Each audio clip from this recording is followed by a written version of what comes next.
Okay, the recording is underway, so we'll make an announcement when we get going that this is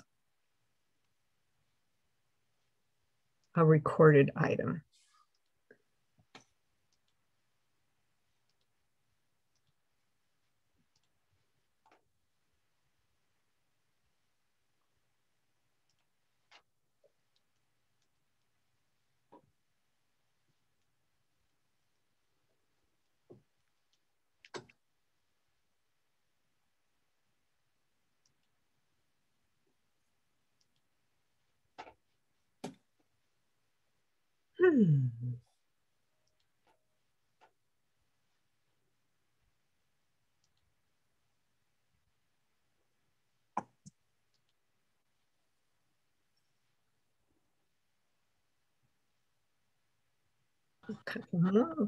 Welcome to the meeting. We are asking individuals to mute their devices so we can control the background sound, but welcome to the NLA Building America's Libraries Act presentation. And our guest speaker.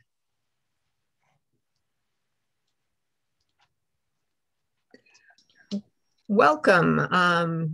You are in the right place for the Nevada Library Association Building America's Libraries Act presentation.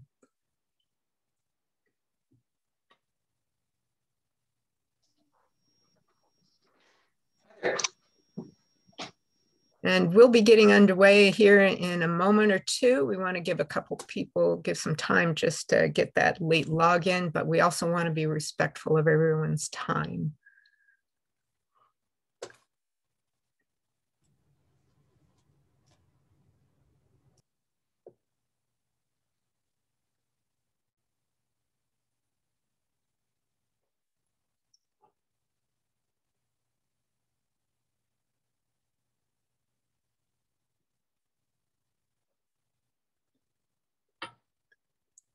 Well, while we wait, I will do a couple of housekeeping items. We are recording this session, so we want to make sure everyone's aware that this will be recorded and it will be available for viewing afterwards. The other item is, of course, everyone's doing great at this point. We're looking to have people keep their devices muted so we can keep our background sound under control.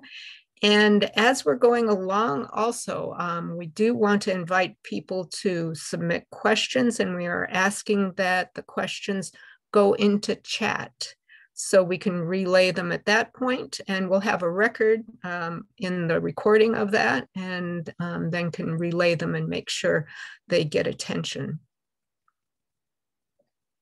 Okay. Well, we are a couple minutes after the hour. I think just to make sure everyone, they know where they're at, this is the Nevada Library Association webinar for the Building America's Libraries Act. And at this time, I'm going to turn it over to the NLA president, Todd Colgrove. Thank you so much, Diane, my goodness. And I'm tickled to see so many are able to join us on such relatively short notice.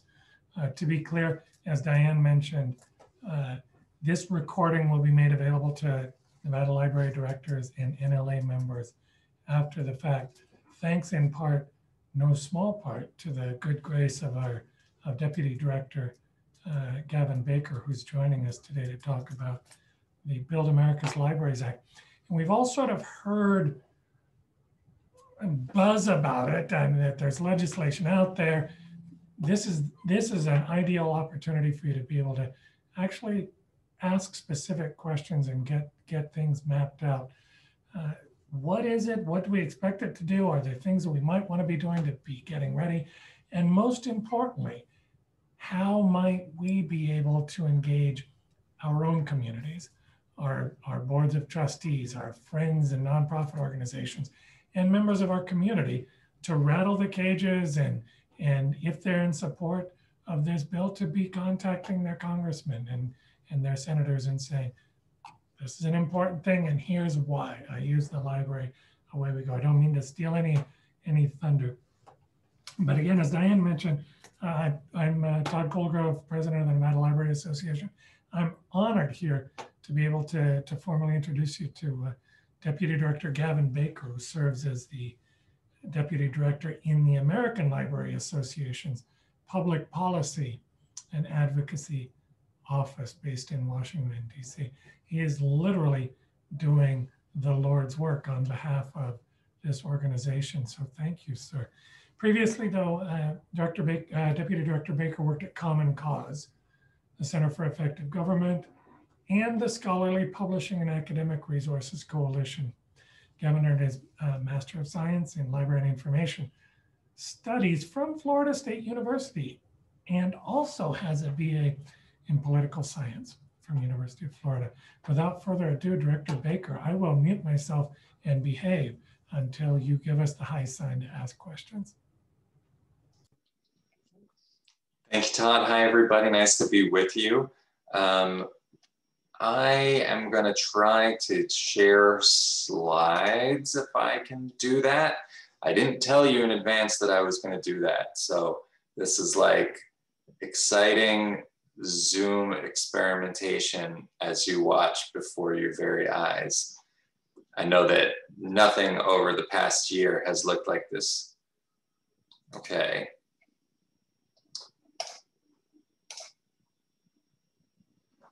Do we see a slide? No. Yes, maybe. Not yet. It looks like we might be seeing Diane's screenshot.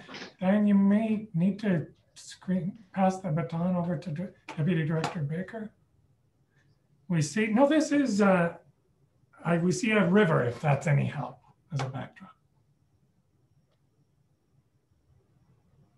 And it says we're, oh, there we go. Perfect. Okay, now we see a slide. All right.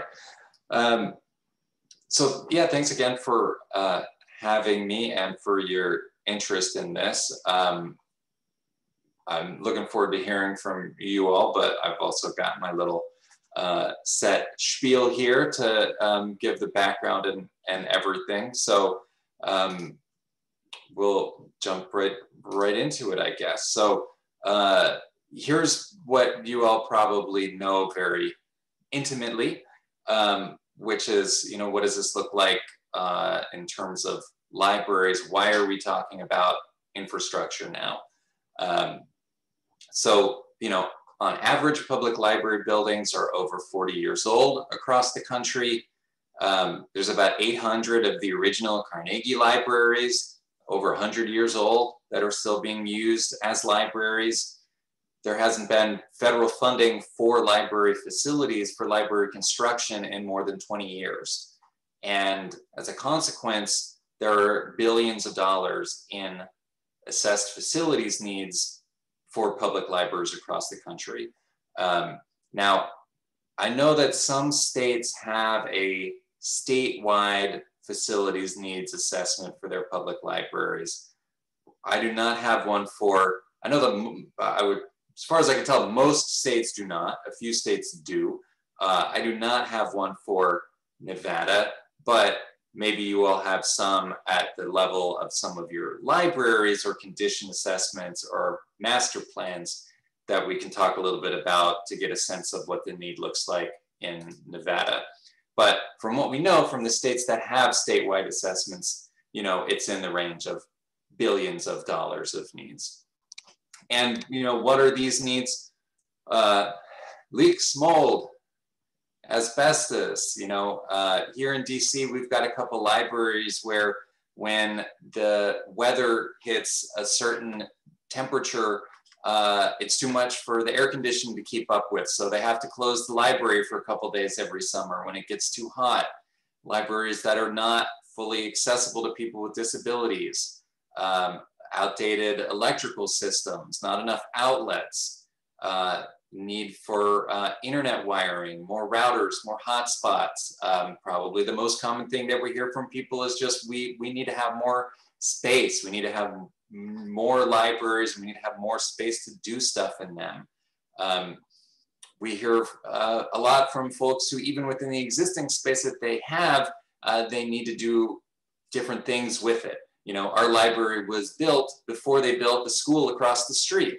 So when we set it up, we didn't really set up a lot of children's space, but now we have a bunch of kids in here every afternoon. We need to have a better space for them.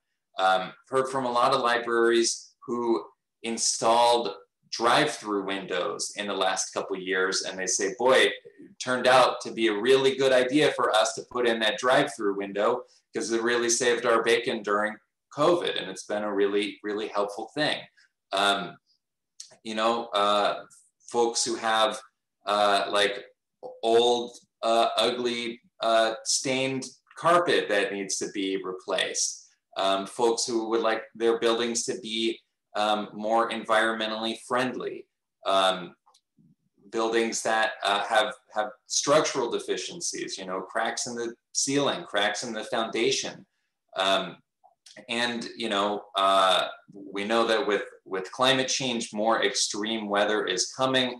And so if the temperature, if we're going to continue to have days with extremely high temperatures, you know, we need to have the air conditioning that can keep up. If we're going to have increasingly heavy rains and flooding, you know, are our buildings prepared for that? And folks who want to remove and replace their lead drinking water pipes. And then, you know, some of the folks who are in some of those historic buildings, as lovely as they can be extremely expensive to maintain. You know, when you need a new window, you can't just run down to Home Depot and buy a new window. You have to get a window that is in keeping with the historic nature, and it can be extremely expensive. So can I ask folks to raise your hand if any one of these applies to any of your buildings? Yeah, I was pretty sure I was going to see like 100% of hands on that question. So these are really extremely common issues for libraries across the country, and it's often very hard for people to find the resources to address these issues. And one thing that we've heard from some people is that actually it can be harder in some cases to get the issues to fix things in your existing facility than it is to open a new one, because you can get like the city or you can get donors interested in the idea of opening a new branch and having the ribbon cutting and blah, blah, blah. But nobody wants to pony up the money to replace the old elevator that broke 5 years ago. And so now people who use wheelchairs can't get to the second floor of your building. Like, that's not as interesting, and it's often harder to find the resources to do that kind of stuff. It's something we've heard from some libraries. So overall, it's a huge need. There hasn't been really any federal support for more than 2 decades. And by and large, at the national level, consequently, like, we haven't been talking about this stuff. There are other federal programs. You know, there's obviously the Library Services and Technology Act, like it supports services and it supports technology.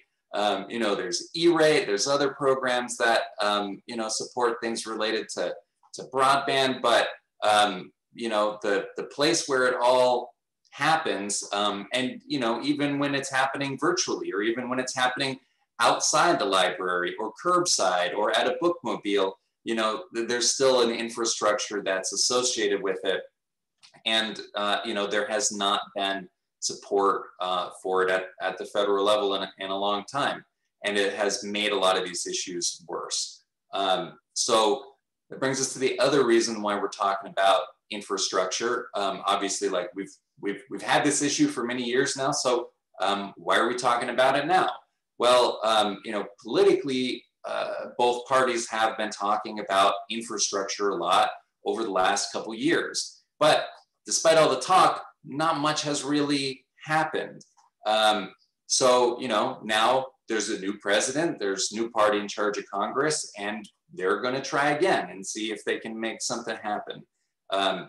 So last week, President Biden released his outline of what he would like to see in an infrastructure package. it's more than $2 trillion. So there's a lot of room to do stuff in that package. There's a lot of $2 trillion is like kind of a lot of money. You could do a lot of stuff with $2 trillion. You know, the administration has asked Congress to move on it quickly. They've said, you know, they did the American Rescue Plan at the beginning of this administration, and that was like their first major priority, and infrastructure is their second major priority. So this is what they want Congress to do, and they want them to do it quickly. And you know, they've asked for significant action on it by Memorial Day. So with that plan having been released last week, now is when we think all the discussions are really going to kick off. Having talked to a number of congressional offices just in the last 2 days here, the process is getting started. You know, Speaker Pelosi's staff just told us we have not started writing anything yet. So the fact that we, and I should say, the president's outline does not include libraries, which is unfortunate. But you know, Speaker Pelosi's staff just told us we haven't started writing the bill yet. So there's a lot of ball game left. You know, the fact that we were not in the president's outline does not mean that there's no chance that libraries are going to end up being in this package. You know, the president sent over a proposal, but it's going to be Congress who writes the actual legislation. So we have some legislation that we think Congress might be interested in including in this infrastructure package, and it's called the Build America's Libraries Act. And here's what it would do. It's $5 billion nationwide with a B. It uses a state-based formula similar to the Library Services and Technology Act based on population. So the estimated amount of money that this would bring to Nevada libraries is $49 million, which I know is a lot more than you get under the annual LSTA appropriations. So hopefully this is interesting to you. So like LSTA, the funding would be distributed through IMLS, would go to your state library, and then the state library would determine where it's going to go to libraries within the state. But funding priority would go to libraries that are serving underserved communities, particularly communities with above average poverty rates. There's a lot of different things that the funding could be used for. Every state would have a lot of flexibility to determine how they were going to use it. Some of the things that specifically it can be used for, you know, condition assessment, need assessment, and master planning. You know, as I said, we know a lot of states it's okay. It's just don't have don't have a needs assessment. Nice. There's a lot of libraries that don't necessarily have a master plan for their facilities, or they just know that what they have now is not working, or they'd like to improve it, but there's an element of planning that needs to be done as well. Improving, you know, library buildings, grounds, bookmobiles, as well as, you know, building entirely new facilities. And the funding under this bill, you know, primarily it's for public libraries. Tribal libraries also would be eligible. Tribal libraries, like with LSTA, also they would receive funding directly from IMLS rather than through the state library, but they also would be eligible to apply through the state library. And state libraries that themselves have library facilities that are used by the general public also would be eligible, which could include something like a reading room, but it also could include the facilities that are involved with providing talking book services or things like that. So I'm sure that we're gonna talk about this some, so I'll just leave that for now, and we'll come back to that during questions.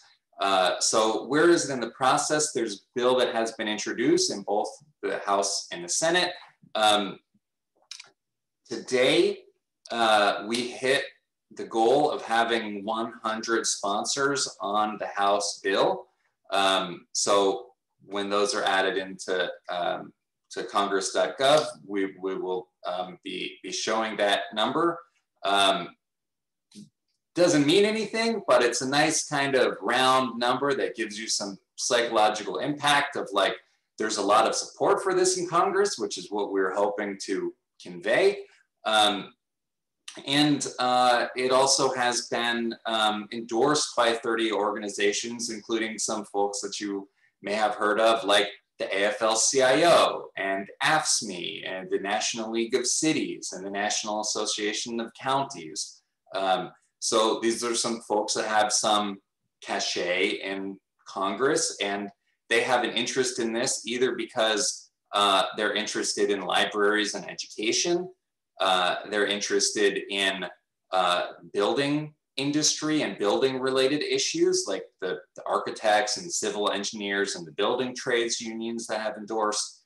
They're interested in the job creation that would be associated with spending all this money. And you know, the local government folks understand what a close partnership cities and counties and libraries have, whether, you know, the library is actually a city department, a county department, or whether it's separate from the city or county, but they're working together. You know, they know that on so many priorities, libraries and local governments are working together, and these facilities have big impacts in neighborhoods as well. Like, it tells you a lot about the neighborhood that you're in. If it has an impressive looking library from the outside, even if you don't even set foot in there, or if it has, you know, a kind of rundown looking library, right? So this has a big impact on neighborhood vitality, even aside from all of the important library things that happen inside the building. So looking at Nevada specifically, you know, you have 6 members of Congress, including your 2 senators and 4 representatives. We do have a couple of co-sponsors of this bill already. And so they get the smiley face. Please be sure to thank them for co-sponsoring this bill. The ones who don't have the smiley face yet, I guess, need to hear a little bit more about the bill and why it's important to libraries in their state, and be encouraged to co-sponsor, and then they can get the smiley face too. Everybody wants to have the smiley face.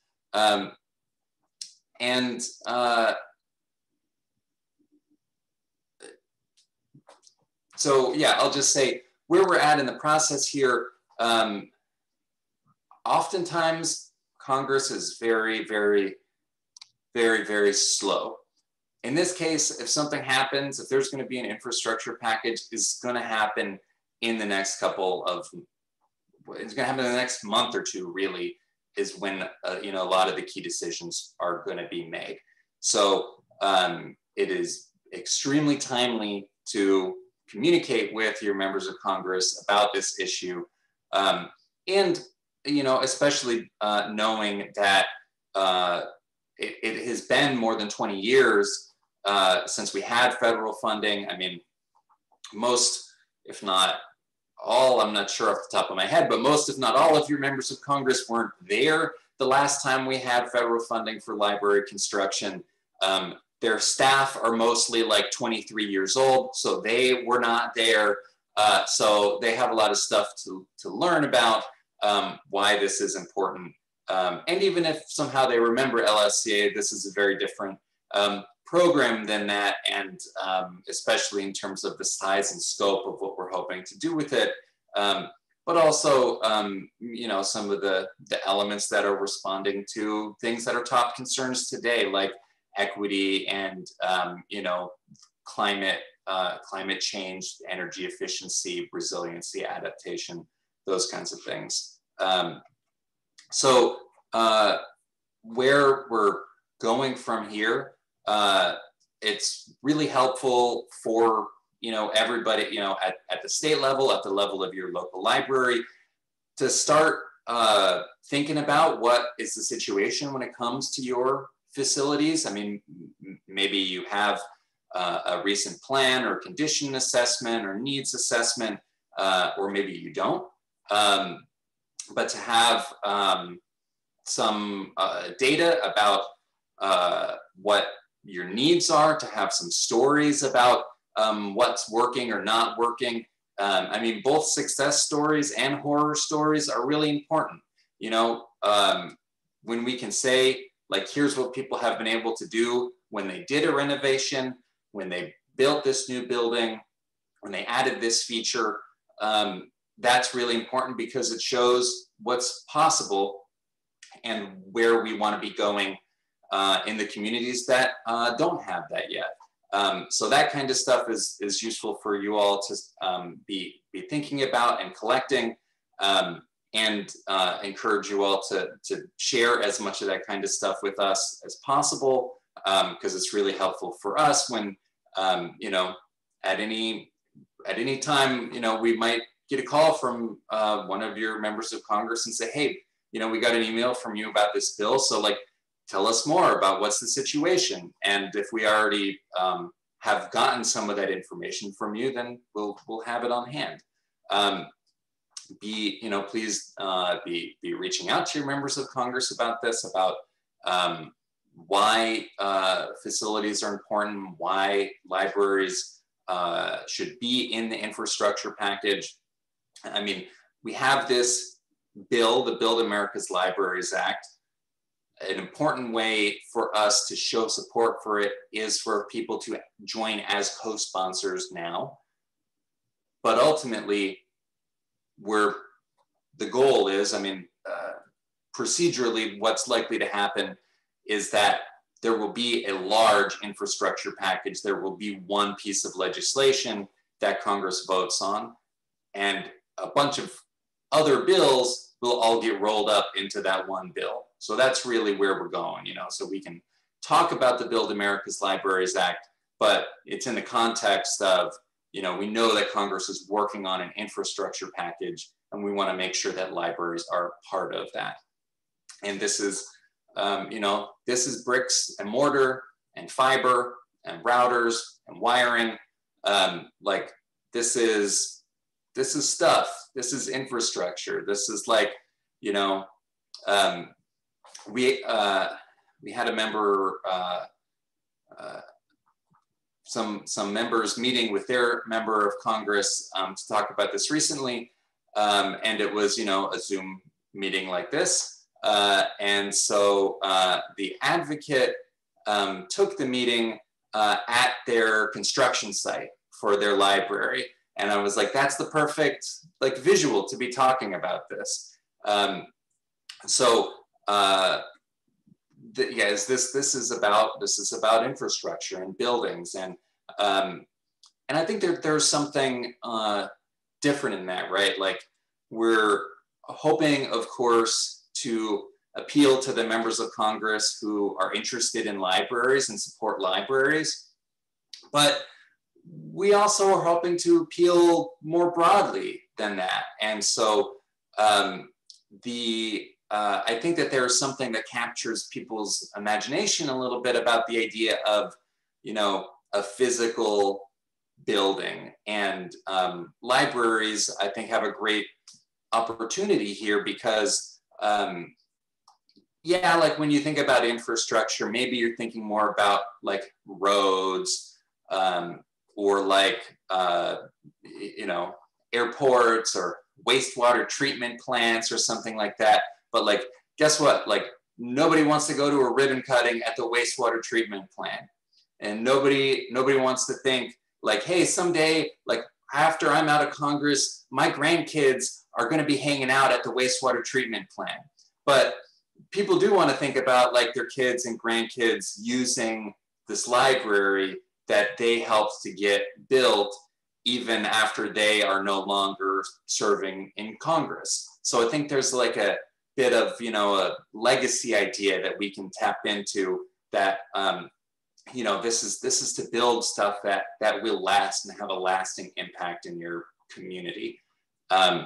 So, you know, in addition to talking directly with people, like the more that we can just build awareness about this issue, you know, across our networks and in local press and social media and stuff is useful. And we have a bunch of resources related to the bill and that kind of stuff on our website. And any thing that you want to share with me, or any questions that you have, you know, about this bill at any time, or where we're going with it or whatever, you know, please feel free to shoot me an email, and we'll look forward to hearing from you. So that's the end of the slides, and now we can just chat. What do you think? You know, what do you want to know about this? And how can we work together to get it done?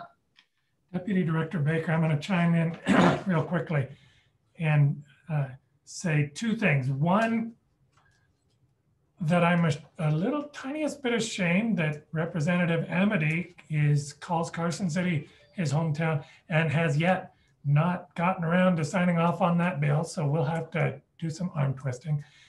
And I know for a fact that another of the library directors on this call had Representative Susie Lee in their libraries just yesterday. So we are definitely doing some arm twisting. Folks, if you have questions, feel free to just go ahead and throw them in chat or unmute and chime in. Until that time, I'm going to pepper Deputy Director Baker with questions, because it might be my only chance to get these questions answered. But, you know, one question just right off the top of my head, which was, yay, I love that this is about fixing all of the broken stuff that isn't hip, slick, and cool enough to get funding through normal channels. Electrical, inadequate space, HVAC, and building leaks, Lord help us.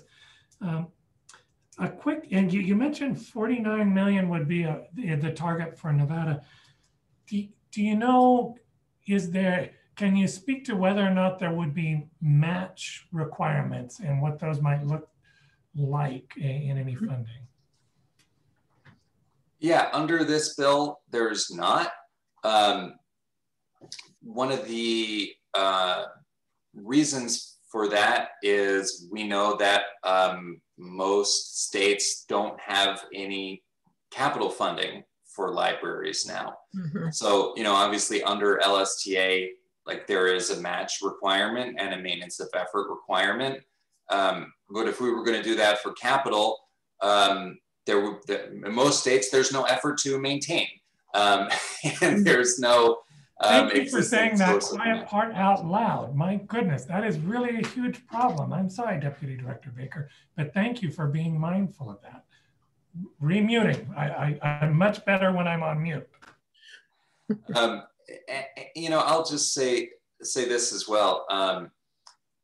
This is a one-time bill, so it's different than LSTA, where we have an annual appropriation. We go back every year. We ask Congress for money again for the next year.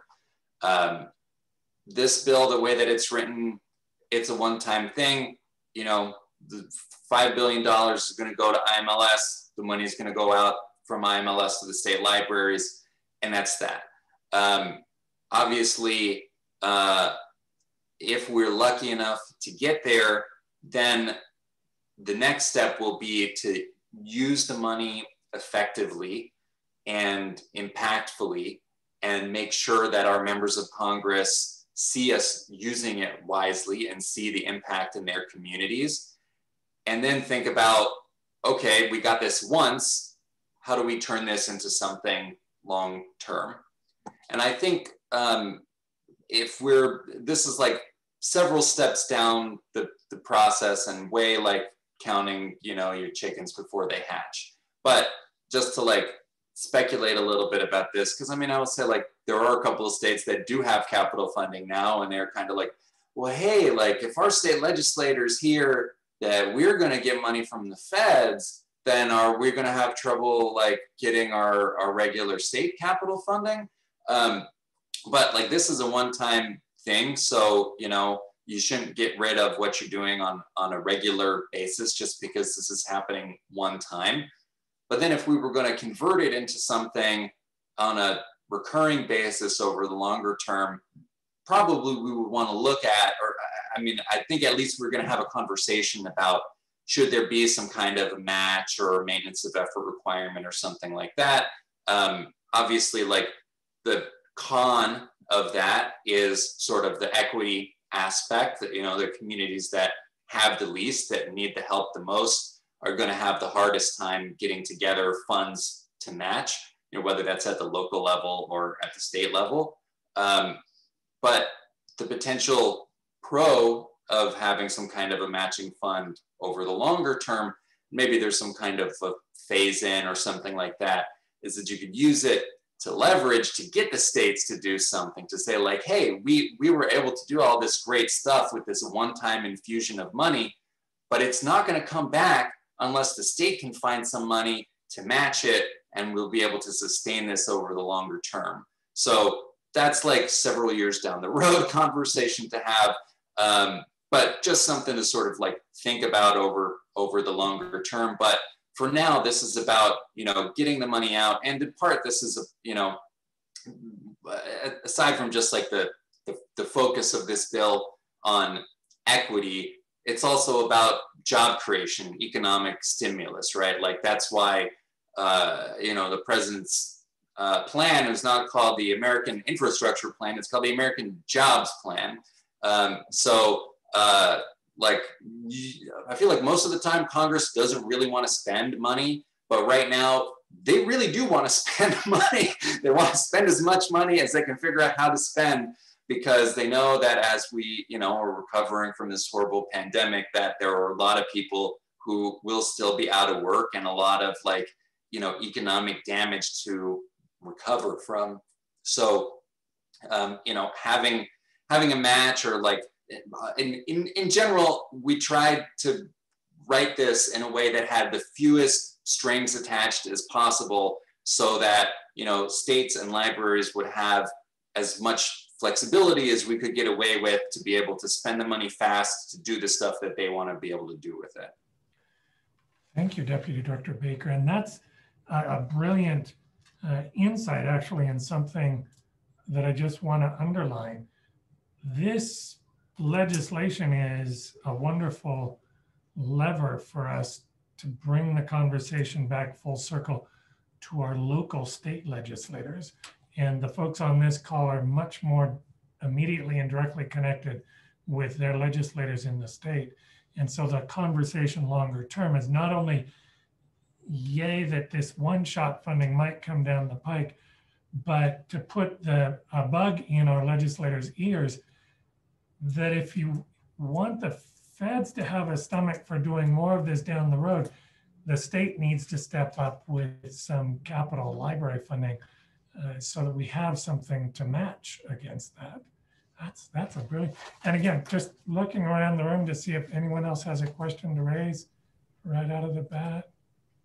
Feel free to unmute if someone has a question. We were going to go through chat, but I think we're all a great group here, can manage. Any questions if you want to unmute?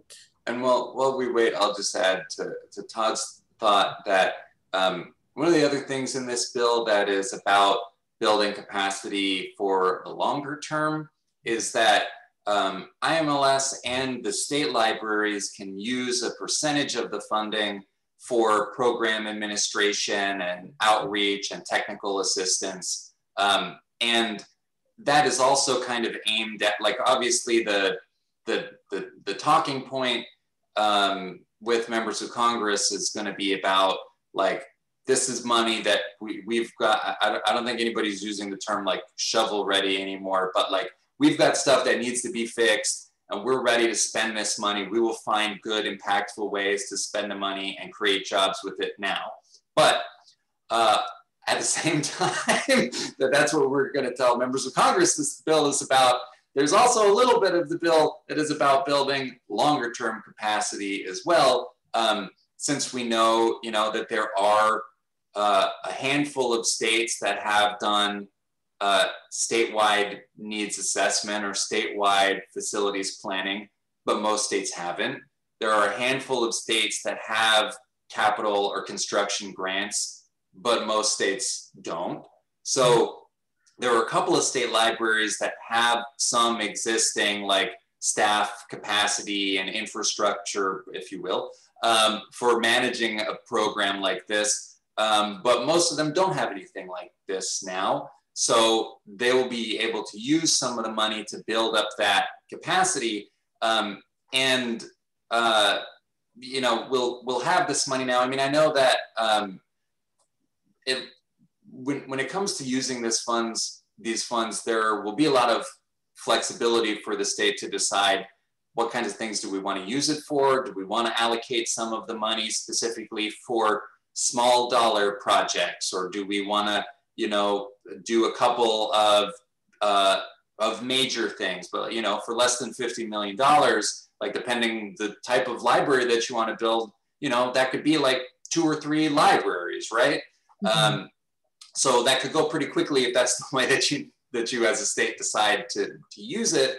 But at the same time, if you use some of the money, either in terms of, you know, the program administration and technical assistance funding, or in terms of grants that the state library would make to local libraries to do needs assessment or facilities master planning or something, then like at the end of this, we'll end up with a list of projects that still need to be done. You know, we'll end up with, oh, well, here's what we did with that first money that you gave us. And we also use that to do a study, which shows here are the next 17 things that we need to do in terms of the priorities. And, you know, they're ranked in terms of who has the worst structural deficiencies and blah, like, so there's an aspect to building on the longer term of this as well. Likewise at IMLS, like they'll be able to use this, you know, to do like data collection and research. I mean, one of the challenges in terms of advocating for this is we can't even say, like when we're talking to members of Congress, we cannot give them a number and say, this is how much money needs to be spent to get all of the libraries across the country up to, you know, an adequate standard, or up to whatever the community's goal is, because that data doesn't exist. There's no research like that. So to have some money that will over the longer term be able to be used for research and data collection and those kinds of things also will help to build the longer term case, so that if we can get this, we'll have a bunch of money to spend right away. And then also we'll make sure that we make a list of the next things that we need to do too. And I see we do have a question in chat that from what we know, are there restrictions on using the funding for leased facilities or partnership facilities, where such as a school public partnership for buildings? I don't think so. The bill doesn't say anything about like the library has to own the facility or something like that. I mean, I think it does have to be used for a library related purpose. So, you know, I was just in a meeting recently and somebody mentioned the idea of like, what if we took, you know, our existing libraries that are 1-story libraries and we tore them down and we built affordable housing, like 5 stories, and the bottom level is a library, and then the top 4 stories is affordable housing. Well, that's like an interesting idea, but I feel like with this money, you could maybe pay for the stuff on the first floor, and you're gonna have to find other funding for the stories on top. You know what I mean? Like there would be probably some interpretation there when it comes to like IMLS is the federal agency that'd be administering the program, presumably would have some guidelines that say like, here's what's allowable and not allowable in our interpretation of this. But, you know, I think the thrust of it, the way it is now, like it's pretty clear that it has to be for stuff that is about the library. But yeah, if you have, you know, a public library that's in a school building, you know, I don't see any reason why you couldn't use the money to renovate the library portion of that building. Very good. Well, I do have one question. As this is being built, has there been any input from IMLS or other places that this might build on the foundation of the older Title II LSCA construction funds? Yeah, that's an interesting question, because I feel like I've heard two different things. I've heard from some people who, you know, remember LSCA and they're like, yeah, it really helped, and this would help bring us back to that. And I feel like I've also heard from some people who were around during LSCA and they're like, by the time we got rid of LSCA, it really wasn't that useful. So, and it wasn't that much money at the end of it. Like the last couple of years of the program, it was like less than $20 million a year across the entire country. So, you know, things were a little bit cheaper in the late 90s, but they weren't that much cheaper. And I've also heard some people, you know, say like it was difficult to get it and there were a lot of strings attached and whatever. And so in my mind, like there's a relationship to the fact that we used to have a federal construction program and we don't have one anymore. But also in my mind, like this is a new program. This is not starting from the same, you know, rules or process or whatever that they did with that. But you know, not for, I can't like say publicly on their behalf because they can't have positions on legislation, but you know, between us, like the folks at IMLS are positive about this. You know, they understand that these are issues that libraries have, and they would like to be able to help with them. And you know, it's an issue. It's kind of an arbitrary restriction on using the current funds, right? Like I sort of understand the thought process of how we got here, but in some ways it's also arbitrary. That, you know, for instance, we've heard like obviously with COVID, there's been so much emphasis on like ventilation and those kinds of things. So there, you know, apparently are some libraries that have wanted to use some of their, you know, emergency funding to like buy a new air handling unit or something. And apparently like what they've been told is you can use it to buy it, but you can't use the federal money to install it because that would be construction. So you have to find funding from some other source to pay for the installation. So, you know, as you can see, like it's sort of what's the, why have a line there exactly? I mean, like in terms of budgeting, obviously there's a big difference between capital expenditures and operating expenditures. But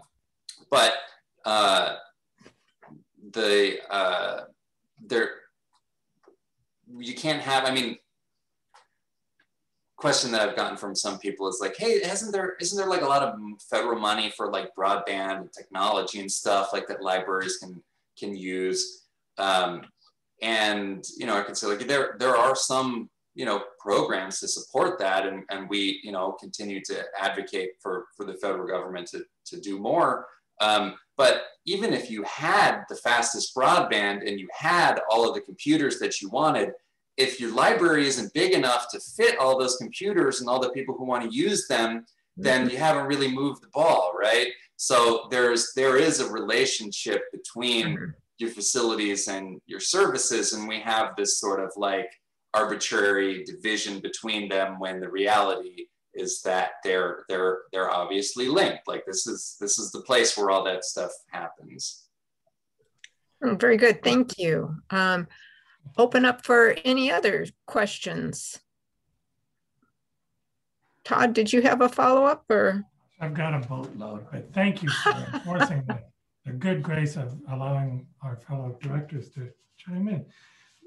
Deputy Director Baker, you asked in particular, you talked about this funding being targeted toward underserved communities with above average poverty rates.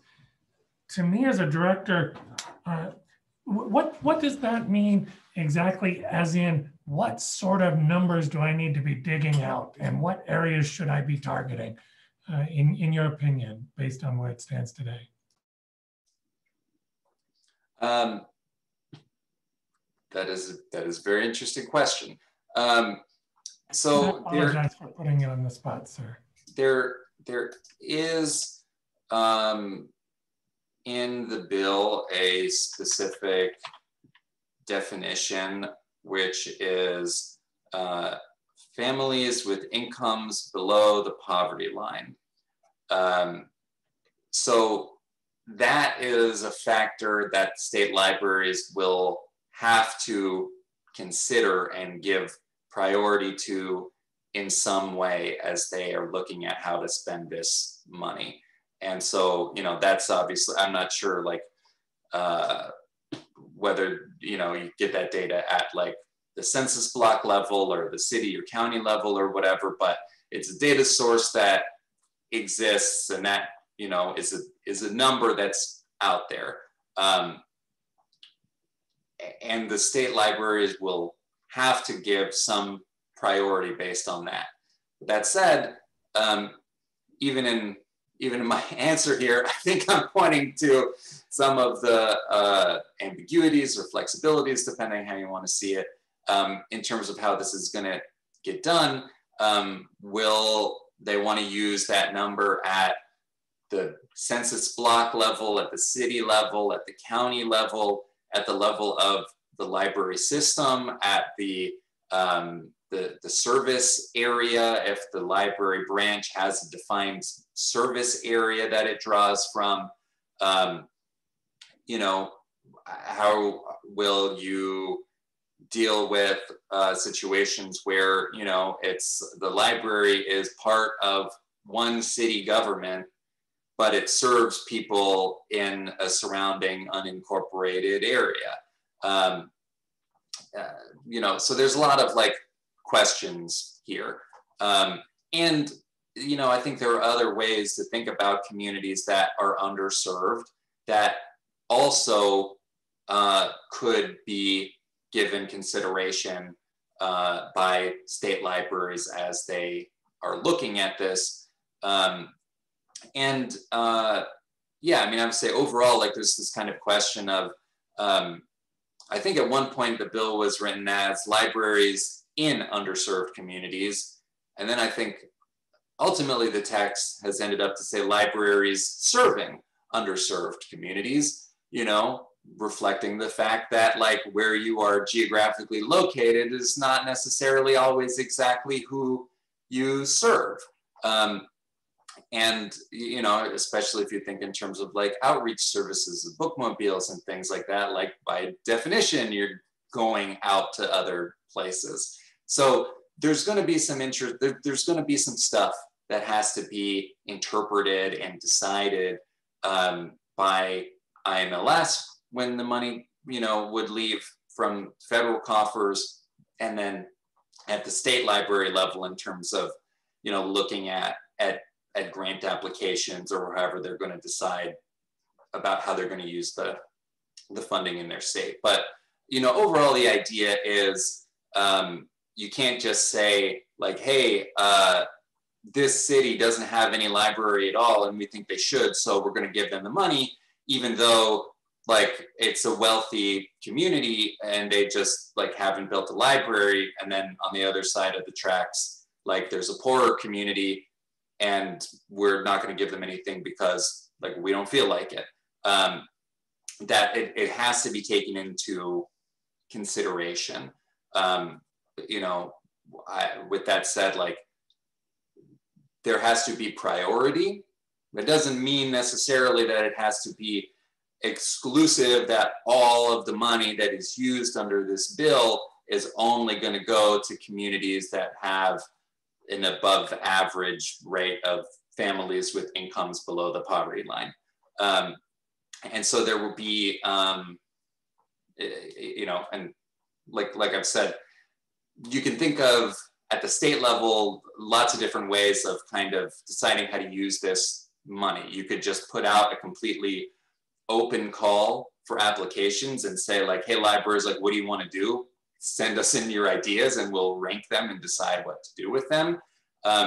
You could think about state libraries putting together programs to focus on different aspects of this. Like maybe we're going to set aside $1 million to do activities that improve accessibility. And then we're going to say, you know, hey, we have this pot of money specifically for accessibility improvements.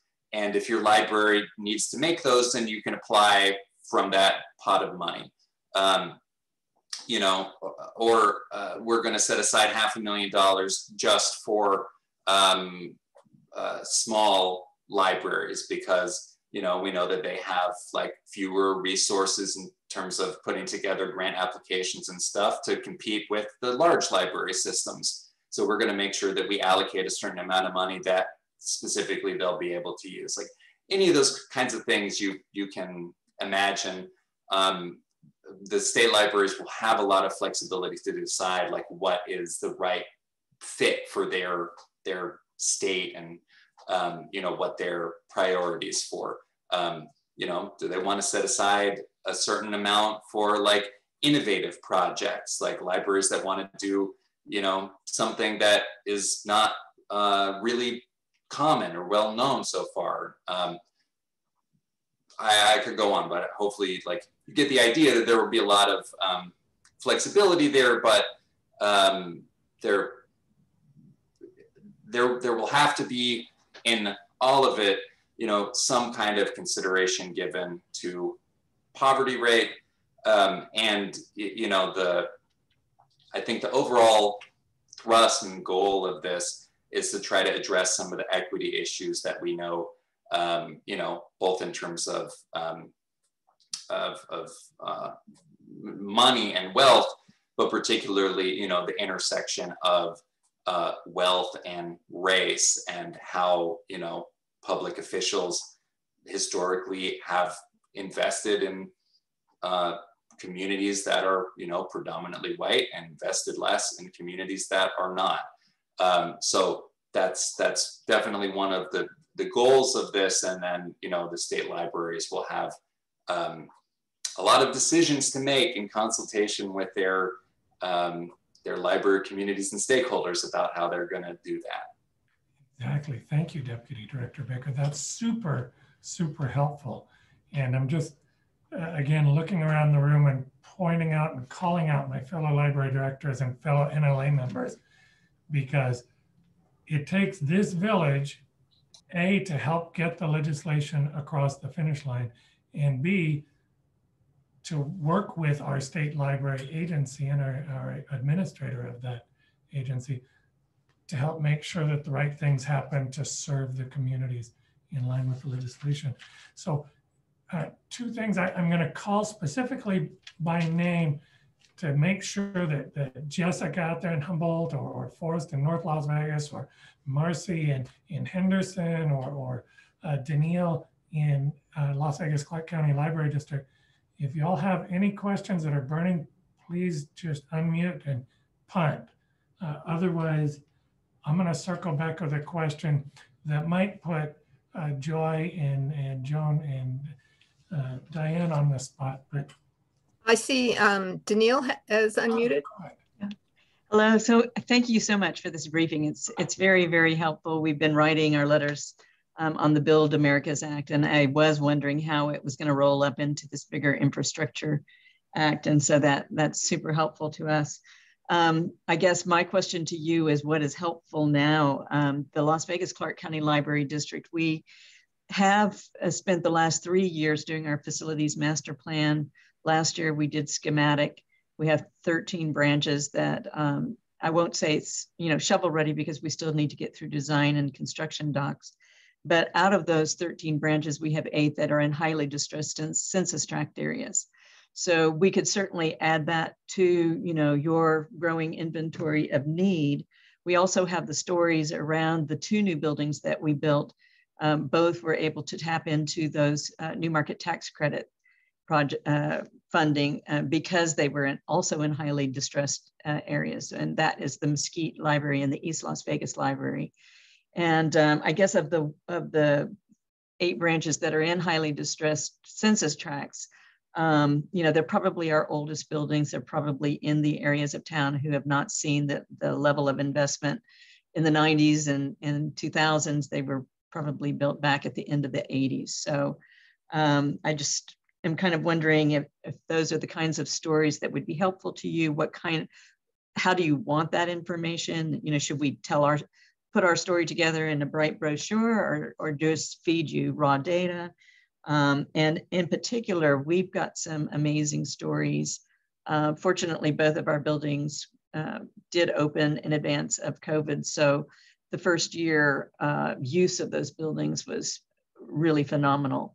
And also, I think the buildings, like my colleagues, Forrest and Marcy down here, are veering towards the new model of collaboration with workforce, collaboration on early learning, and really doing some of those teen tech centers that are building the pipeline for the youth and adult populations to get the kind of tech skills they need for the jobs out there. In addition to, we probably have, because of new market tax credits, a whole lot of data on the number of construction jobs we created, the number of library jobs and other partner jobs that were created when we started to do those collaborations. So just any, organizing thoughts that you could help us with, that would be helpful. Thank you.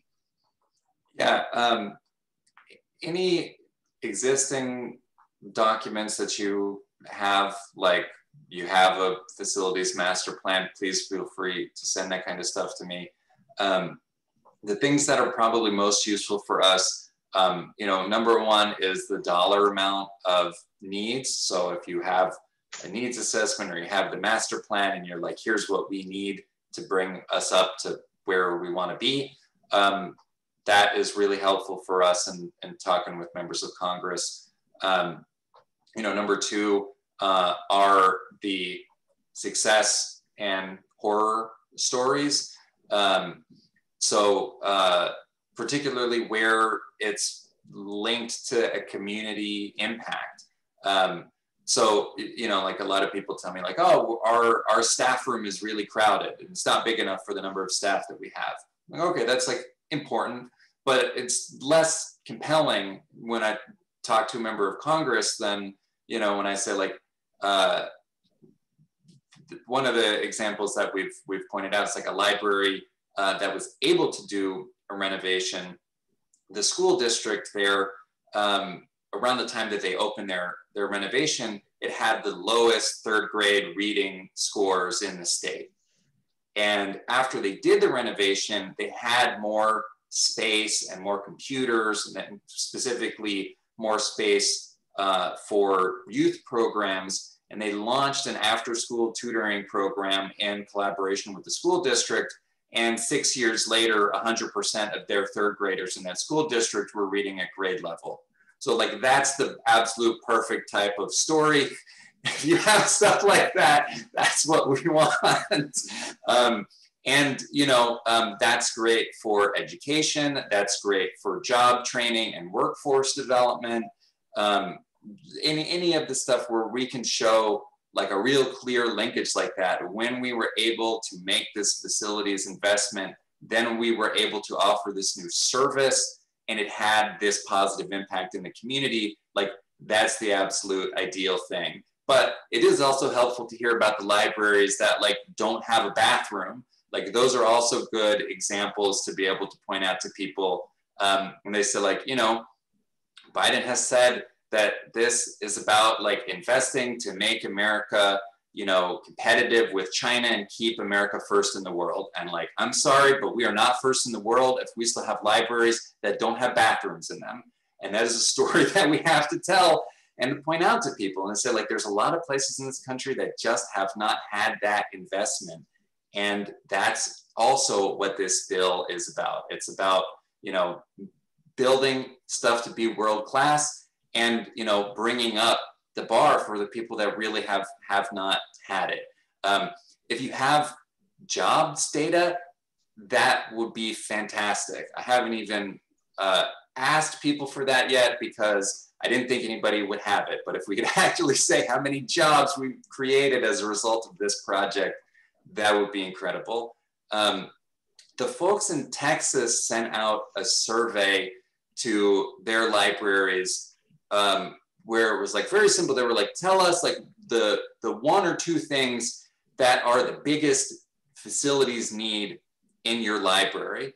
And that I thought was a very helpful way of getting some stuff back to me, because that's directly from them of saying like, this is my facility. I'm here every day. I see how people want to use it.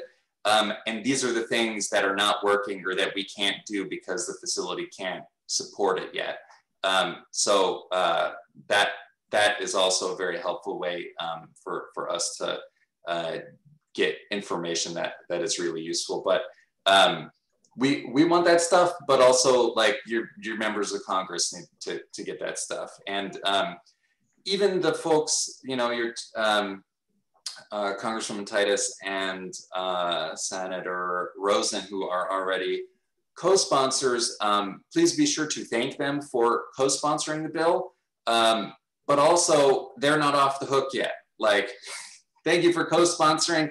And now we need you to make this a priority to go in the infrastructure package. So we are asking them to remain, you know, active advocates for this as well. They have already taken the first step to say that they support it. So now, you know, as you're talking to your congressional leadership about what you want to see in this infrastructure package, say, hey, I have co-sponsored this Build America's Libraries Act. I have heard from the libraries in my district about how much they need it. This is important to me.